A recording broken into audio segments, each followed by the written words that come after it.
Hello and welcome everyone. Today I am here to explain lesson 5 of your class 9th literature book, and the name of the lesson is The Happy Prince. The lesson is written by Oscar Wilde. Let me tell you something about the author of the lesson. Oscar Wilde. He was born on October 16, 1854 in Ireland. Irish wit, poet, and dramatist, whose reputation rests on his only novel, The Picture of Dorian Gray, and on his comic masterpieces, Lady Windermere's Fan and The Importance of Being Earnest.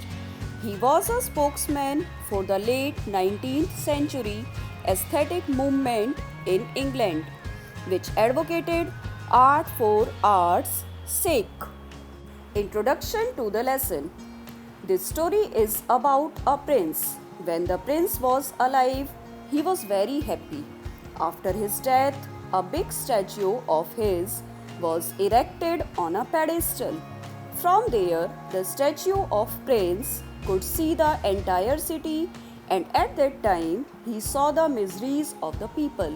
He saw the poor people, the homeless, their hunger and starvation. The prince was sad to see all these miseries, sadness of the people.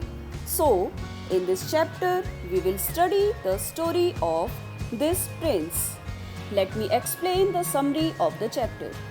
Once in a town, there lived a prince. He was called the Happy Prince because he had been happy all his life. After his death, his statue was erected on a tall pedestal in the middle of the town. The statue was covered with gold and had two precious sapphire stones in his eyes. A ruby stone had been fitted into the handle of his sword. From there, he could see all around the place and realized that the people lived in a lot of poverty and misery.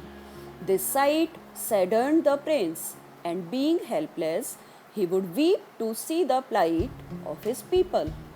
One day, a swallow bird was flying through the city on its way to Egypt to meet its friend. On the way, it took shelter for the night at the feet of the statue of the Happy Prince. The bird realized that the statue was weeping. The helpless prince requested the bird to help it by becoming its messenger. After initial refusal, the bird agreed and took the ruby stone out of the sword hilt and delivered it to a poor seamstress. The next morning, as he went to bid goodbye, the statue convinced him to stay back for one more day.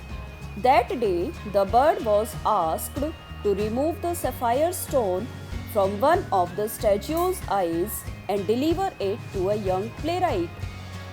Also, on the third day, the bird had to pull out the second sapphire stone for a poor match girl.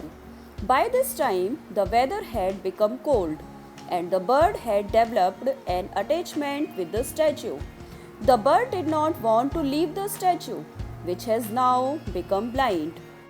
Now, the Happy Prince asked the bird to go through the city and tell him about the plight of the people. When the bird narrated the plight of the people, the Happy Prince ordered the bird to remove the gold foils from his body and distribute among the living who needed money for survival. Gradually, the statue of the prince lost its covering of gold and became dull and grey. On the other hand, the poor became joyous as they got bread to eat.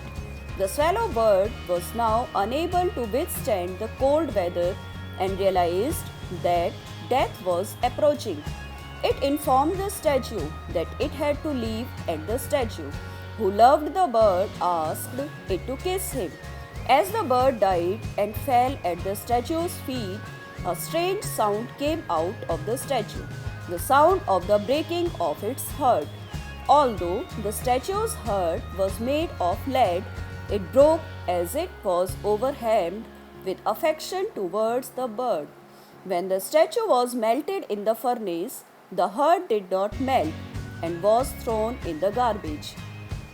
It landed near the swallow's body. God's angels took both the dead swallow and the broken heart to him as they were the most precious things on land. In the end, I would like to tell you about the theme of the story. The story is about the inner or real happiness of the prince at the cost of his happiness. The story is based on the theme that love and sacrifice are important values in human life, and happiness comes to those who make others happy. I hope all of you must have understood the summary of the chapter. Thank you and have a nice day.